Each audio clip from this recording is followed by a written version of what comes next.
Unapologetically Woman. We're celebrating phenomenal women all across Kentucky who make no apologies for their perspectives or the impacts that they're making in the community. Today we're celebrating Falon McFarland.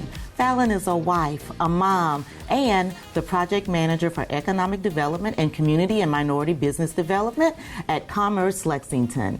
Unapologetically Woman, Falon McFarland, that's you. Congratulations. Thank you. I'm so honored. How did you get to Lexington? Oh, it's a long story. Okay. Several states. My husband and I are both from Louisiana. I'm from a small town called Jonesboro, Louisiana, and my husband's from Monroe. He's a pastor, and our first church was in Longview, Texas, Hebrew Missionary Baptist Church. We were there about 4.5 to 5 years, and then God called us to New York, and Rodney pastored in Brooklyn at Mount Olive Baptist Church in Brooklyn, New York. We were there for another 4.5 to 5 years. We moved here during the pandemic, November 2020. Wow. We drove down from New York, and we've been here ever since. And now where is he stationed? Right now, he is the pastor of First Baptist Church, Bracktown. Which makes you the First Lady. Yes, it does. That is a big role. And for people Yes. that don't realize that, that is a big role. Yes, it's a big role. Not only representing my husband, I'm representing the church as well. So I'm mindful of that everywhere I go. Someone's calling me First Lady, although I don't normally like that term, but I try to embrace it. Many young children and women look up to me, and so it is a big deal. And so you're from Louisiana, so I'm always excited to meet somebody else from Louisiana. I'm from Louisiana too, a small town called Natchitoches. Yes, I know where that is. And you graduated from Grambling. Yes, I did. I graduated from Grambling State University. My grandfather was a graduate, and my father. I also have many family on my mom's side that worked at Grambling, that still work there today. So Grambling is all in my blood, black and gold. So I'm sure that all of that tight family bond and all of that, you needed that when you came to Lexington, because that was a new place for you as well. Yes, at each church that we've been at, we've had children. We had our first 2 children in Longview, Texas, and in New York, we had our son Remy. So moving here, family support is very important, and it's you have to be very prayerful about who you let around your family unit and your children. So there have been strong women here to support me, to make sure that I'm encouraged to continue to push forward, to rear my children and to work and things like that. Does the stress of everything, does that get to you sometimes, or does it bother you? Is it a heavy weight? It is, yes. It can be a very heavy weight sometimes. There's stress of just praying for your husband. As a pastor, he's leading the flock of people, and that's a very high responsibility, a high role, and so praying for him, praying for our children, because they still want to have a normal life, and so we try to be able to, we would like to be able to allow them to experience various things in education, extracurricular activities, as well as giving them that proper foundation in church. Well, tell me about your children. You have 3. Yes. Ava she'll be 13 on Sunday. Oh. So planning to sleep over in this moment, so she's excited about Teenager. that. Yeah, she's a teenager. Our middle daughter is Bella. She's 9. That's a beautiful name. Thank you. She's named after my grandmother. And Remy, he's Rodney McFarland III. He is 6. Yes. Your house has to be busy. It's nonstop, from the time they wake up to the time they go to bed. And we have a dog, so that adds another layer to it. Absolutely. Yes. And so with all of that, you still do some really incredible work at Commerce Lexington. Tell us about that. Yes, so at Commerce Lexington, as you stated, I'm project manager in economic development and community and minority business development. So as far as that role, I provide administrative assistance on the economic development side, and community and minority business development. I help support the programs of community and minority business development. So we have the Access Loan Program, which is a loan program that helps provide easier access to loans for small business owners, those that are looking to start up or expand their business. So it gives them the opportunity to pitch their business plan, a small business owner to pitch their business plan to up to 26 lenders at one time. So it's a really cool program, and since the inception of the program, we've been able to facilitate in the amount of over $25.4 million in loans, approved loans. So we're very proud of that. Now, are those for Lexington businesses, or are they all across the state? So we primarily focus on Lexington-based businesses, but we do have some businesses that are within the region. Yes. Wow, that's incredible work, because that is, someone's coming to you and you guys are helping them to build a business, helps with the workforce and everything. Right, so I provide assistance to Tyrone Tyra. He's our Senior Vice President of CMBD. I'll shorten it right there, yes. And we sit down, we have one-on-one technical service with business owners that come in. We take a look at their business plans, we offer advice, and if we feel that it's a viable business plan, we'll send it on through the steps in order for them to have that chance to make that presentation. And how long does it take? And do people come in with a full business plan and they go from there, or do you guys help folks who might need to develop a business plan? It depends on where they are in their business. More seasoned business owners, it could take a couple of weeks. It just depends. Some have a quicker turnaround depending on what their needs are. When the small business owners come in, some have an established business plan, and there may be a few small critiques. And there are some business owners who need a lot of help. Maybe they're aspiring, or they're still trying to get it off the ground. So we'll provide some assistance, and if it needs further detail, we'll partner with our community partner, Kentucky SBDC. Wow. You are really committed to, your whole life work seems to be service. Yes.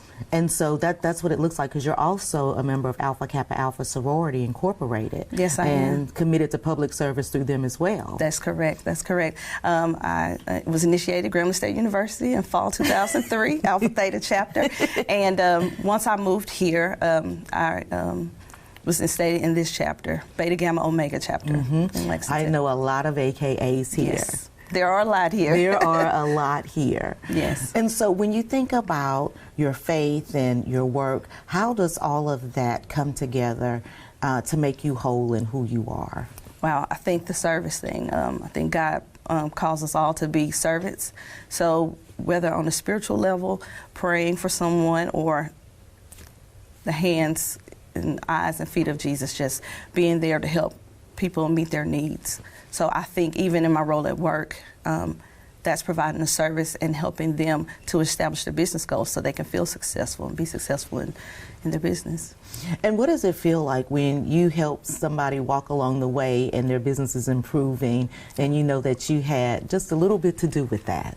It's a really good feeling. I feel joyful, and I feel excited for them to see, because many come in and they're nervous, they're afraid, they don't think they can do it. And we're offering encouragement along with going through the business plan. It's the personal touch of, hey, I've seen your work. I see your products and your services. And you are as good as anybody else out there, so you should put yourself out there. So more than just the financial assistance, but that motivation that they might, that reassurance that we all need from time to time. Right, that's correct. And there are other programs we offer. We have the Minority Business Accelerator, and that's a highly selective program for businesses that are already seeing acceleration, but it provides them with extra resources to take their business to the next level. And we also provide financial literacy classes. So I help facilitate the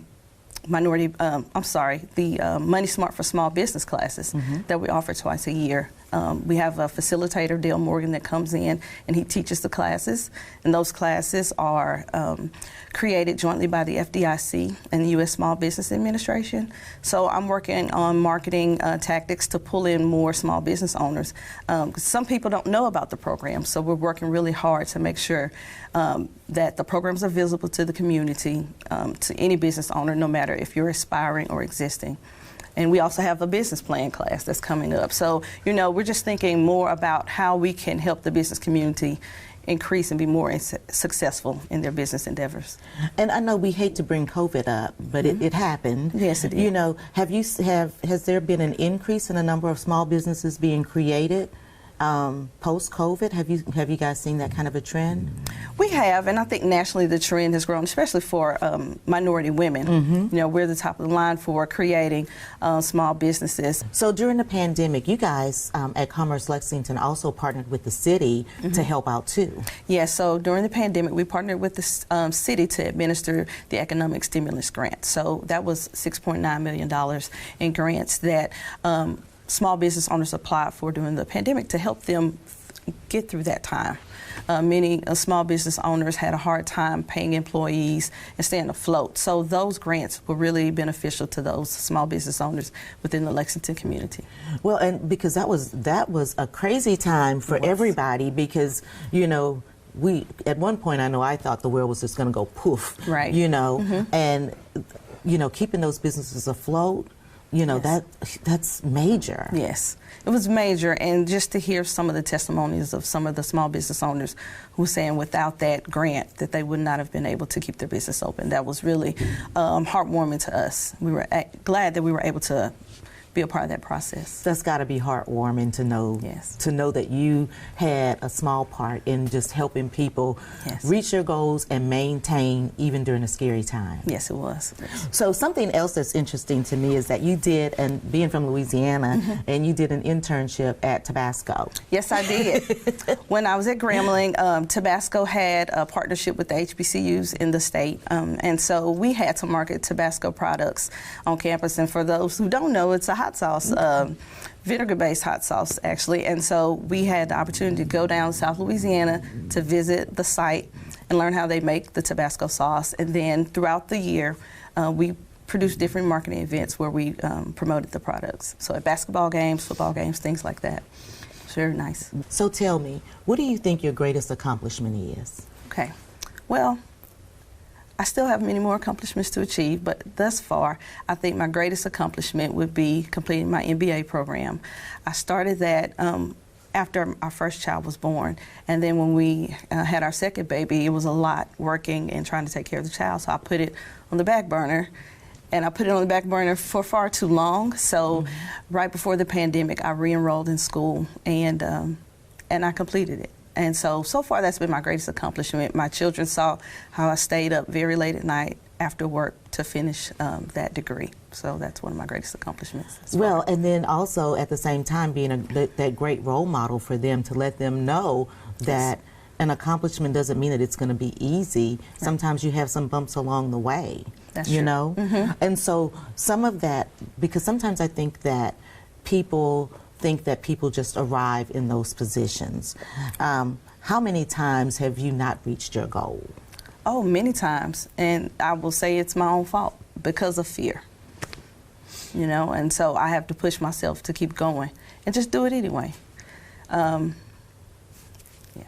I think you're right. I think that fear can be a stumbling block because we can sometimes get frozen in fear instead of, like you said, moving forward, even if you're afraid. That's right. Moving forward, even if you're afraid, because what I've learned in life is I can mess up, but I can fix it, and I can keep going forward. And that's one thing. If you mess up, fix it and move on. That's all you can do. Look, you've got so many exciting things happening with you, but when you're kicking back at home with your kids and your husband, you guys are playing games. Yes. We like board games. Our most recent game that we played over the holidays was Pictionary against AI. Yes. Okay. That was different because AI was a little slow, although it's an up-and-coming thing. So, yeah, we have fun. We realize that we argue a lot when we play games, like most families, but it is a fun time. We also just like to do Netflix and chill. What's the latest movie on Netflix or Disney? That's wonderful. Yes. So we could sit and go back and forth for a long time, but I'm going to kick it to you for the last word. To young girls or young women that are looking to you for inspiration, what kind of advice would you give them? Well, my advice would be do it, and do it scared, even if you have to. Because if we don't push ourselves, we'll never see our fullest potential. And it doesn't matter how old you are. I just received my master's, completed it 4 years ago during the pandemic because of life circumstances. So, you know, I could have said I won't worry about it anymore, but no, I wanted to do that for my children. I wanted to be a good example of pushing forward and finishing what I started. So finish what you start. If you have to do it scared, do it, and keep God first. Pray about everything and let Him direct your path. Wow. Thank you so much. Thank you. You guys heard it from Falon. Do it even if you have to do it scared, but keep working towards your goals. Keep watching as we celebrate other phenomenal women just like Falon who are in our community making big differences. I'll talk to you soon.